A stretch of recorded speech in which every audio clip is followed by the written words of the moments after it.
Hi guys, it's Sophie. So it feels like it's been ages since we spoke.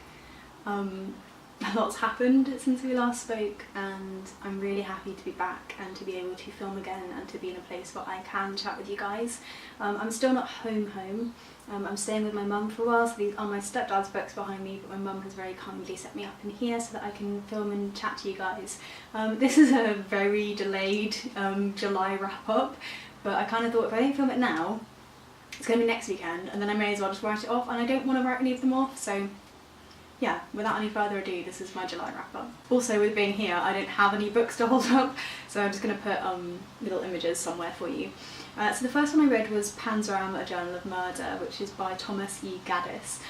This is a true crime book with, as you can see, one of the worst covers I think that I own. To be honest, I didn't love this book. I thought the subject matter was really interesting. It's basically a story about how the criminal system can force people to essentially become monsters, like how the criminal system at the time was certainly not centred around any kind of reform. It was very much about punishing the badness out of people and how that just doesn't really work. And Panzram is interesting as kind of a case study of one person who had this very much this kind of, punish it out of them put very much on him throughout his life, and it just made him into a worse and worse person. The book itself, as I say, the content was really interesting, but I didn't feel like it flowed the same way I like my true crime that I really love to do so. So yeah, it's one of those things that if you're already interested in the subject matter, give it a read. If you aren't interested in it, then I wouldn't bother. The next one I read was Twilight by Elie Weisel, and this one was really kindly sent to me by Penguin. It's part of their new Penguin Essentials range for the classics. This is a really strange little novella, really, about a madhouse on a mountain and the kind of town around it. And it more than anything, it's a story about the Holocaust, but it's also a story about people in general and definitely about madness. And madness kind of recurs throughout Twilight, in that sort of the main character, first sees this madman and bonds with him, and he has like a veil over his eyes, and that this madman through his life becomes kind of all of these sort of figures in Jewish mythology, and the people in the madhouse believe that they are Cain and Abel and Adam and God, and he sees through this madness like the essence of those people. It was a really interesting book. I think that probably the idea is slightly better than the execution. There is some time hopping that was really confusing, and I feel like if they just chucked a couple of asterisks in, I would have found it so much easier to know what was going on, but because you weren't expecting time hopping to start with, I felt myself getting a little bit lost, and then actually when I got into it I thought, oh, this is fine, I can now determine where we are. That's the only kind of comment I'd have on it. But other than that, I think it was a really interesting book, and really glad that I was able to pick that one up. And the next one I got to was a little pamphletty one, and that was Politics and English Language by George Orwell. You guys know that I've been on a little bit of a George Orwell kick recently, and Politics and English Language was really fun.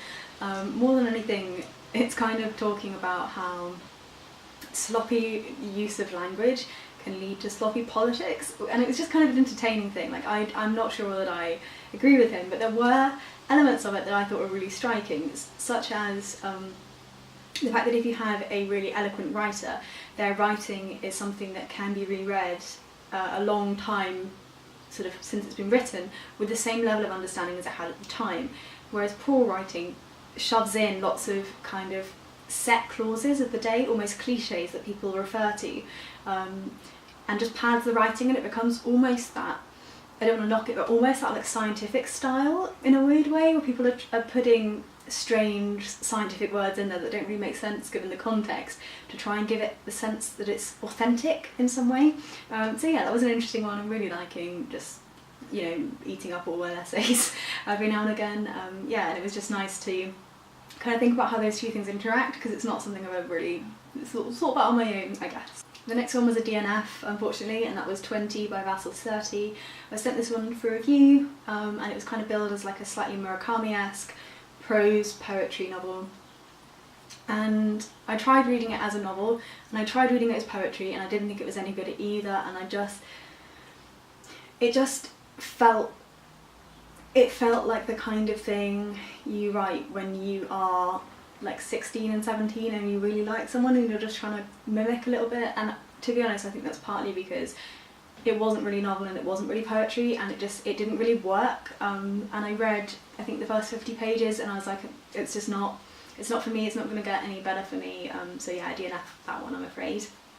The next one I read was another non-fiction. That was The Argonauts by Maggie Nelson.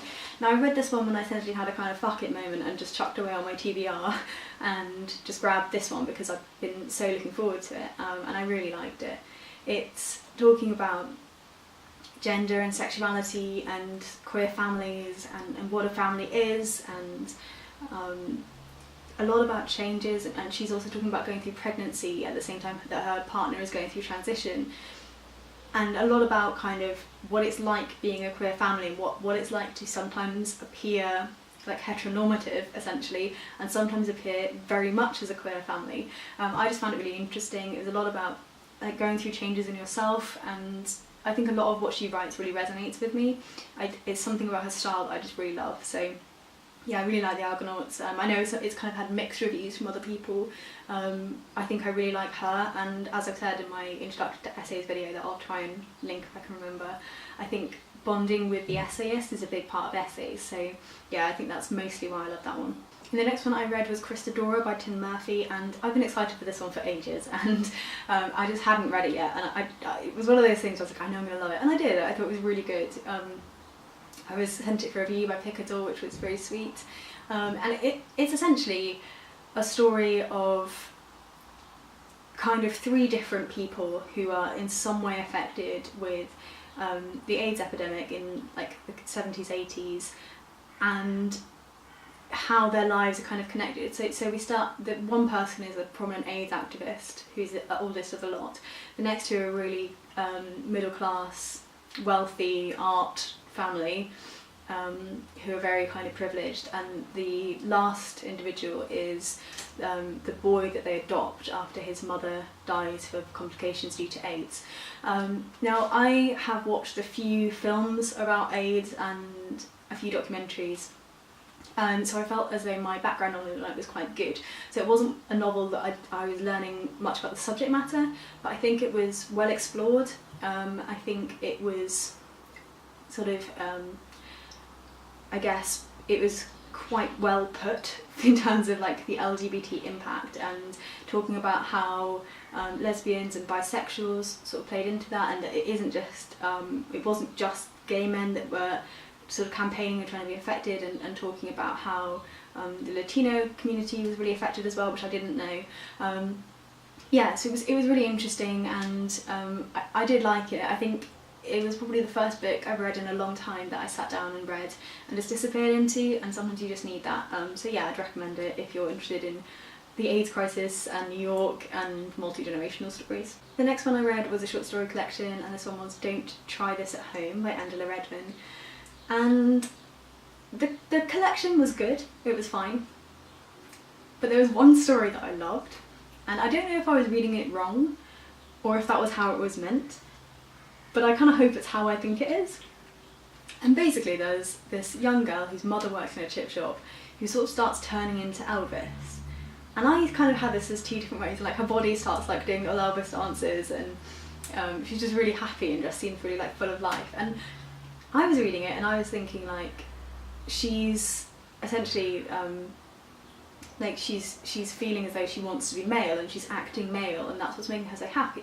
And also she began to kind of like flirt with women, so the other side of it was maybe she is being sort of like a butch lesbian, and maybe that's who she really is. And it's, in my head anyway, the story was about this older woman kind of finding her real gender and sexuality, and I really liked the idea that the kid would see it as her being Elvis, because I can just kind of see this older woman like kind of being a bit cocky and finally like flirting with women, and yeah, I really love that story. So I kind of recommend it just for that. If you've read it, let me know. Did you think the same thing about that story? I'm reading into it too much, but that's kind of what I got from it anyhow. And the next one I read was The Lucifer Effect: How Good People Turn Evil by Philip Zimbardo. Now, this is a book that is, I would say, 40% the Stanford Prison Experiment, 20% maybe the Abu Ghraib prison sort of atrocities in Iraq, and the rest is kind of a general discussion about evil and what evil is. It was interesting. I found the prison experiment far more interesting than his musings on evil in general. I felt as though you did feel a little bit over the head by it, because if you're reading it and you're kind of understanding the implications of the experiment, you don't need like another couple hundred pages of him explaining why this happens. But it was an interesting way of looking at actions and talking about essentially how society can form sort of negative situations in which people are bound to act in an evil manner. I think that's particularly interesting, having paired that with Panzram, A Journal of Murder, earlier that month, and thinking about how that case played in quite nicely, where certainly the situational factors impacted the way that he was experiencing life. It's a meaty book, it's a heavy, chunky book for what it is. I would probably advise, if you are kind of semi-interested, to watch a documentary on the Stanford Prison Experiment first. If you want to know more, if you're dying to know more, then read the book. If that kind of does it for you, then that's probably all you're going to get from it.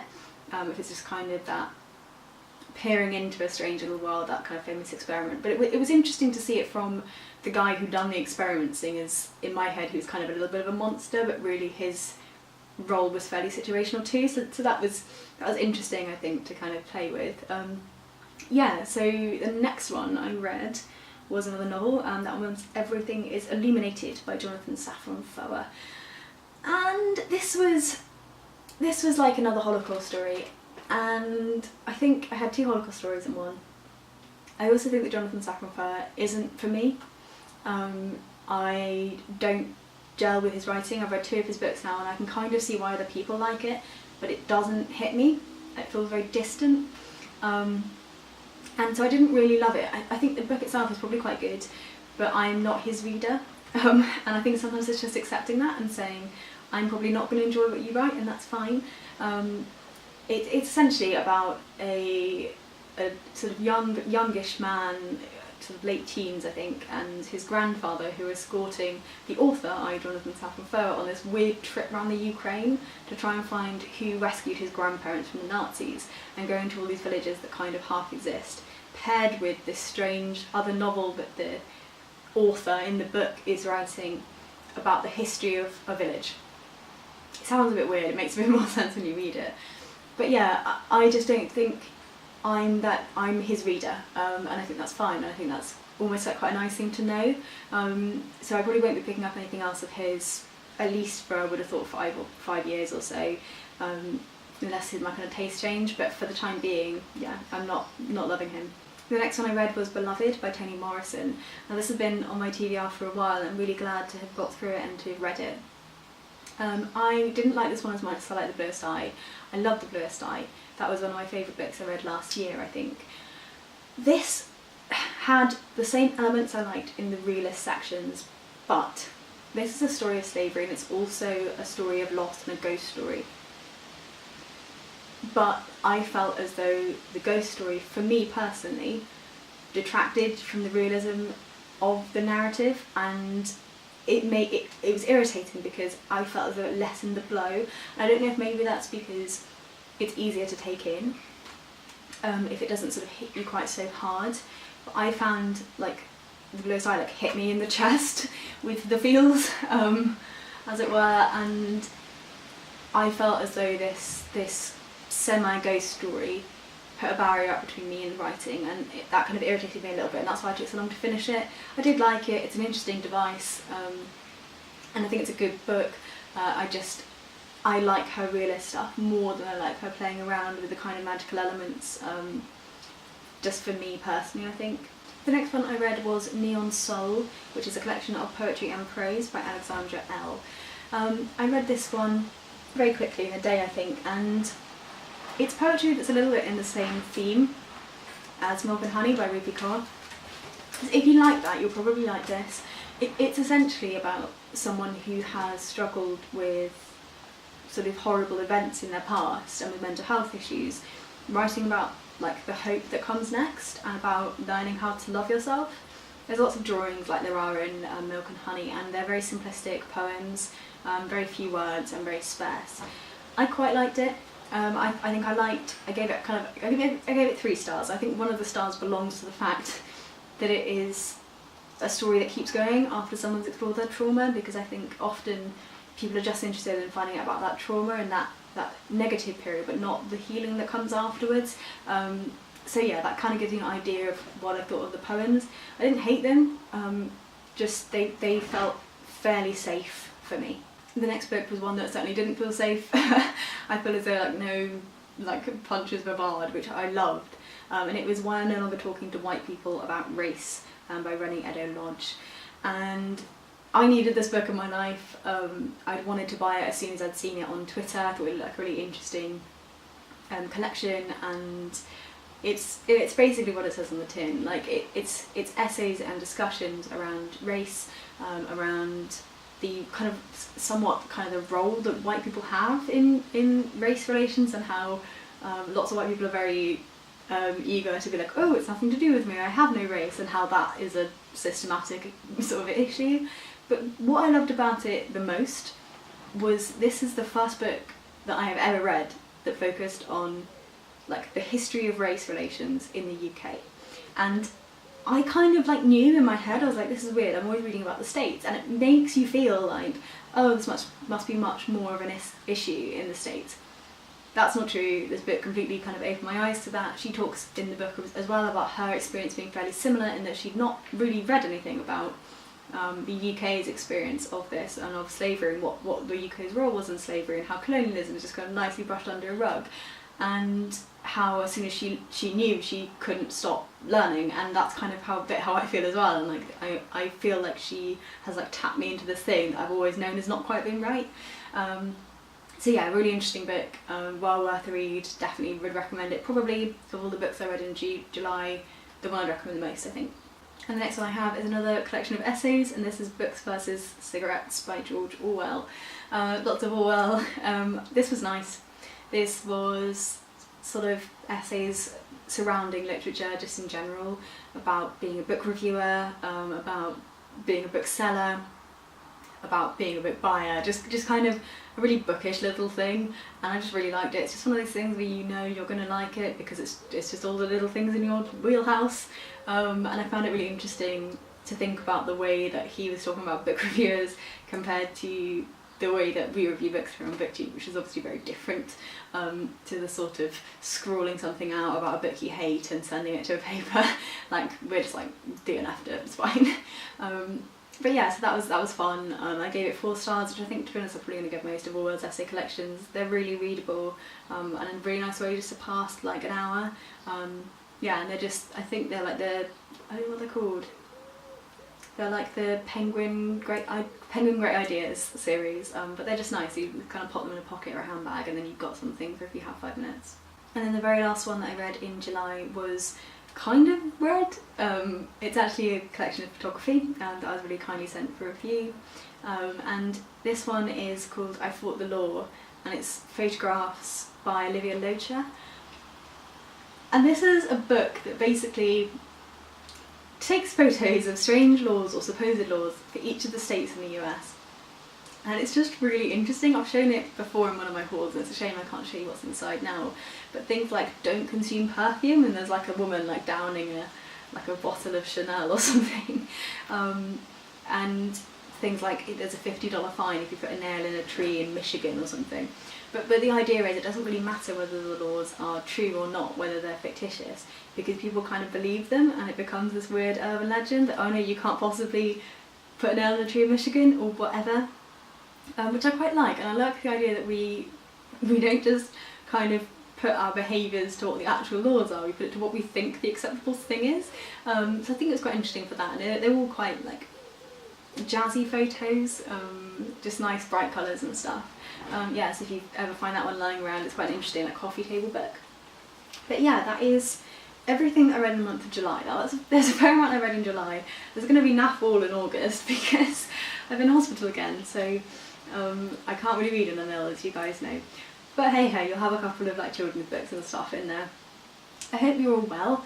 I hope you all liked my little vlog just to say hello, I'm back. I was a little bit nervous to come back and talk to you guys, so I thought I'd ease myself in with a vlog. yeah, I'm glad to be back. I'm feeling much better. Thank you all for your kind wishes and really sweet comments and messages and emails, everything that I had when I was away. It means the world. I know I've said this to you guys before, but it really does. It really does mean an awful lot. Hope you're looking after yourselves, and I'll see you guys again hopefully next weekend. I'll be able to film again. I just wanted to get something up and talk to you and do the book things and do the me things. These are the me things, and they're nice. I'm going to see my cat tomorrow, so then I'll have all of the Sophie things in like a ball, and then I'll be happy. That is the plan anyhow. So yeah, I'll see you guys then. Bye!